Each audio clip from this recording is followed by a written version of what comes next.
Hello दोस्तों, zero lab में आपका एक बार फिर से स्वागत है। यहाँ पे आप देख पाएंगे कई सारे इंसुलेशन टेस्टर जिन्हें मेगा ओम टेस्टर या मेगर भी कहते हैं, यहाँ पे रखे हुए हैं। और कुछ इनमें से हैंड ऑपरेटेड है और ये जो हाथ में मैं लिए हूँ ये इलेक्ट्रॉनिक है। तो यहाँ पे ये खराब जब हो जाते हैं तो इनको रिपेयर कैसे कर सकते हैं के बारे में आज हम जानेंगे, और यहाँ पे प्रैक्टिकली मैं आपको रिपेयर करके भी दिखाऊंगा। यहाँ पर ये इलेक्ट्रॉनिक जो है इसको मैं साइड में रख देता हूँ। ये हमारा हैंड ऑपरेटेड है और इसको भी हम नेक्स्ट वीडियो में देखेंगे। यहाँ पे ये जो दो मेगा ओम टेस्टर है इनमें से ये बिल्कुल नया है और यहाँ पे ये ट्रांसपोर्टेशन के दौरान खराब हुआ है।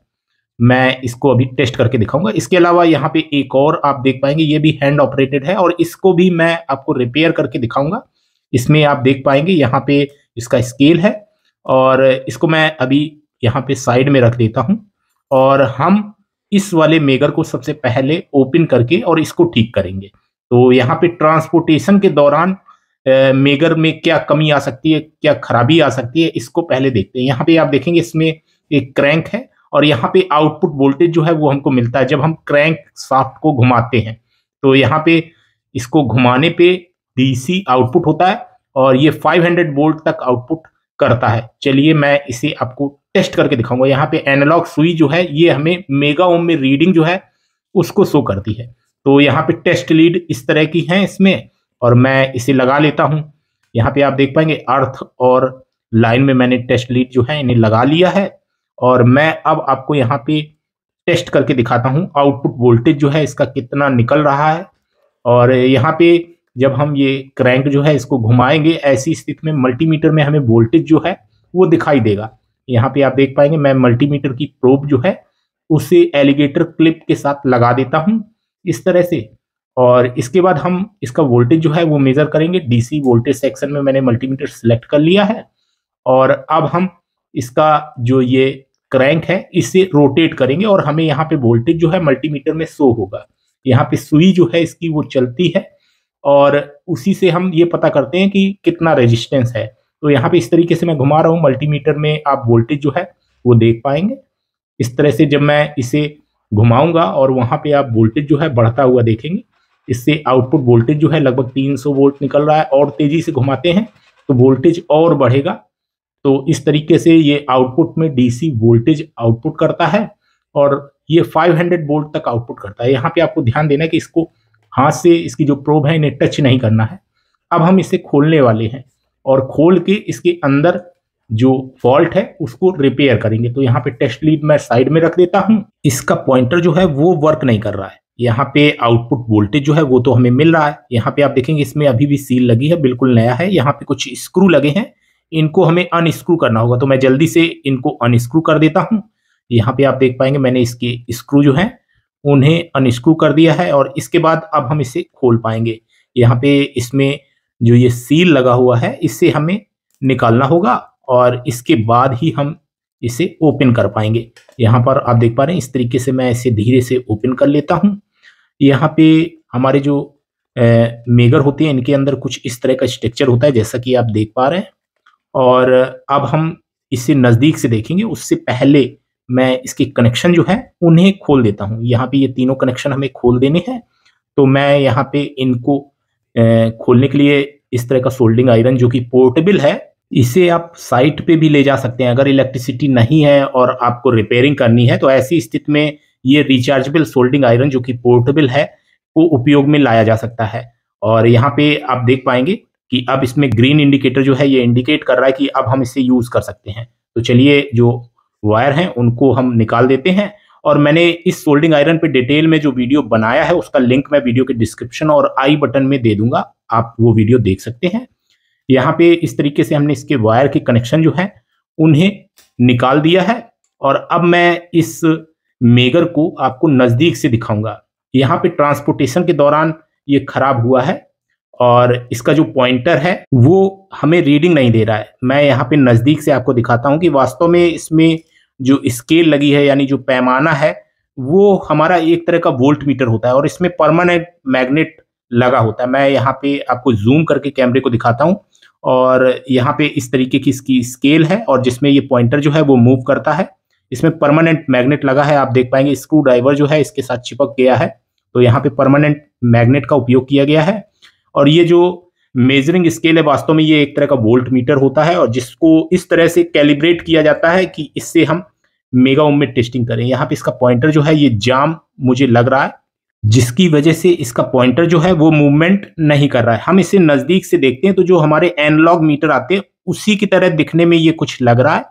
और चलिए हम इसके स्क्रू जो हैं उन्हें हमें खोलना होगा, जिसके बाद हम इसे और सही से देख पाएंगे। तो इसमें 4 स्क्रू और लगे हैं जिन्हें मैं खोल देता हूं, फिर हम इसे और क्लियर तरीके से देख पाएंगे। यहाँ पर आप देख पा रहे हैं मैंने इसके स्क्रू जो हैं उन्हें खोल दिया है और मैं कैमरे को पुरानी पोजीशन में कर लेता हूं और इस तरीके से हम इसे निकाल पाएंगे, जिसके बाद आप इसे बड़ी सरलता से देख पाएंगे। यहाँ पे आपको सारे कंपोनेंट्स जो हैं इसके दिख रहे होंगे।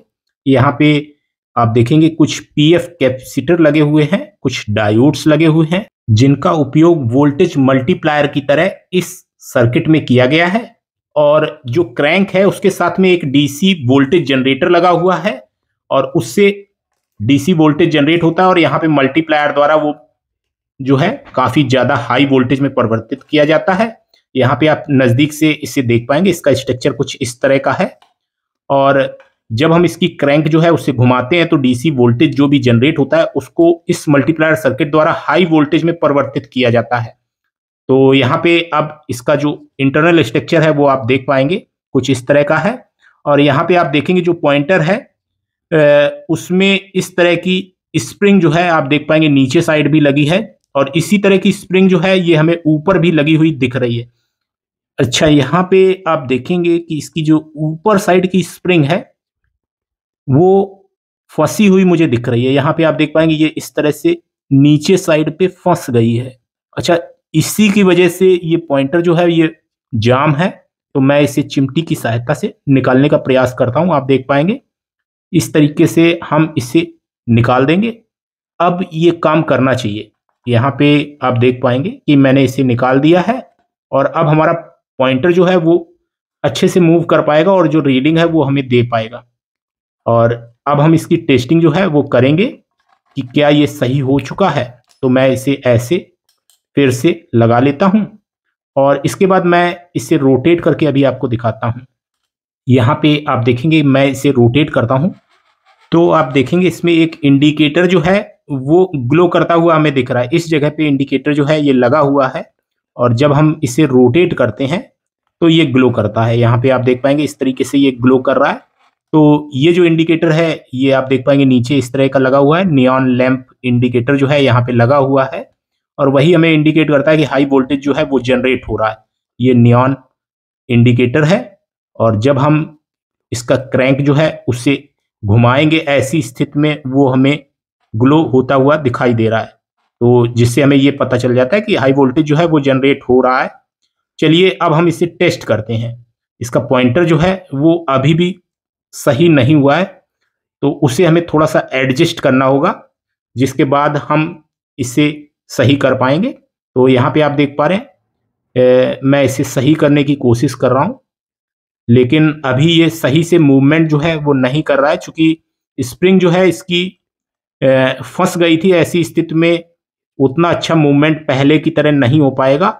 और यहाँ पे अब हम इसके जो वायर हैं जो आउटपुट में कनेक्टर के साथ लगे हैं उनको शॉर्ट करके और इसे फिर से घुमा के देखते हैं क्या पॉइंटर मूवमेंट कर रहा है। तो इन वायर से पॉइंटर जो है वो मूवमेंट नहीं कर रहा है जब हम इन्हें शॉर्ट करते हैं। तो शायद मैंने वायर गलत लिया है, इस वायर को मैं लेता हूं। यहाँ पे आप देख पाएंगे अब मैं क्रैंक को जब घुमाता हूं तो पॉइंटर जो है ये मूवमेंट करने लगा, लेकिन अभी मूवमेंट जो है वो फुल नहीं जा रही है, यानी 0 ओम में नहीं जा रही है। तो फुल शॉर्टिंग टेस्ट करने की स्थिति में अभी हमारा जो मेगर है वो उतना अच्छा काम नहीं कर रहा है। तो इसके लिए हमें इसकी स्प्रिंग जो है उसे सही से एडजस्ट करना होगा। तो यहाँ पे काफी तेजी से जब हम घुमाते हैं तो उतना ही ज्यादा हाई वोल्टेज जनरेट होगा और ये पॉइंटर जो है ये अगर ओपन कंडीशन है तो ये इन्फिनिटी की स्थिति में जाएगा। तो यहाँ पे आप देख पा रहे हैं ये इन्फिनिटी की स्थिति में जाता है, लेकिन ये अभी कुछ जाम मुझे लग रहा है और मैं इसे और सही करने की कोशिश करता हूं। यहाँ पे आप देख पाएंगे इसकी स्प्रिंग जो है उसे हमें सही से एडजस्ट करना है, पुरानी स्थिति में जैसी थी उस स्थिति में हमें लाना है। अच्छा, ज़्यादा आपको यहाँ पे छेड़खानी भी नहीं करनी है, क्योंकि इसका एक बार अगर आपने कैलिब्रेशन बिगाड़ दिया तो फिर आप दोबारा से उस स्थिति में इसे नहीं कर पाएंगे। तो इसलिए आपको ध्यान देना कि ज़्यादा छेड़ना भी नहीं है। अब आप देखेंगे कि ये काफ़ी हद तक ठीक हो चुका है और ऐसी स्थिति में अब ये प्रॉपर तरीके से वर्क करेगा। और चलिए अब हम क्या करते हैं कि शॉर्ट करके वायर को और इसको टेस्ट करते हैं। इसको काफ़ी तेज़ी से घुमाना होता है जिससे कि ज़्यादा से ज़्यादा ये वोल्टेज जो है वो जनरेट करे, और काफ़ी हद तक इसका पॉइंटर जो है अभी आगे जा रहा है।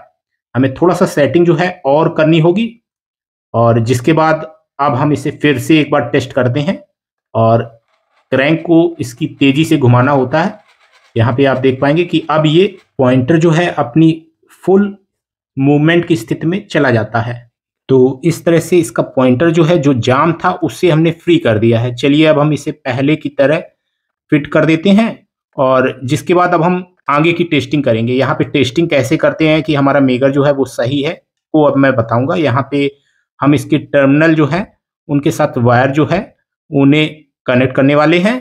तो मैं ये जो सोल्डिंग आयरन है इसे ऑन कर लेता हूँ। मैं यही पोर्टेबल सोल्डिंग आयरन जो है इस्तेमाल करके आपको फिर से दिखाता हूँ। यहाँ पे रेड इंडिकेटर ये जब ग्रीन हो जाएगा तो ऐसी स्थिति में ये वर्किंग कंडीशन में आ जाता है। तो ये आप देख पाएंगे ये ग्रीन हो चुका है, और अब हम सोल्डिंग जो है वो कर सकते हैं। यहाँ पे आप देख पाएंगे इस तरीके से मैं जो कनेक्टर है उसके वायर्स सोल्डिंग कर रहा हूँ। जिसके बाद हम इस मेगर को टेस्ट करेंगे कि क्या ये पहले की तरह वर्किंग कंडीशन में है। तो मैं यहाँ पे आपको बताना चाहूँगा कि जो नॉर्मल हमारे मल्टीमीटर होते हैं उससे इंसुलेशन रेजिस्टेंस की टेस्टिंग नहीं की जा सकती, क्योंकि वहां पे नॉर्मल मल्टीमीटर में या तो 3 वोल्ट या 9 वोल्ट की बैटरी का इस्तेमाल किया जाता है। अगर हम 9 वोल्ट की बैटरी भी मान के चलें तो वहां पे अगर कैलकुलेशन निकालें तो I is equal to V/R होगा। तो I की वैल्यू जो है वो हम निकालेंगे तो 9 वोल्ट यानी 9/R यानी रेजिस्टेंस मेगा ओम में तो 10⁻⁶ हो जाएगा। तो उसका जो इक्वेशन आएगा वो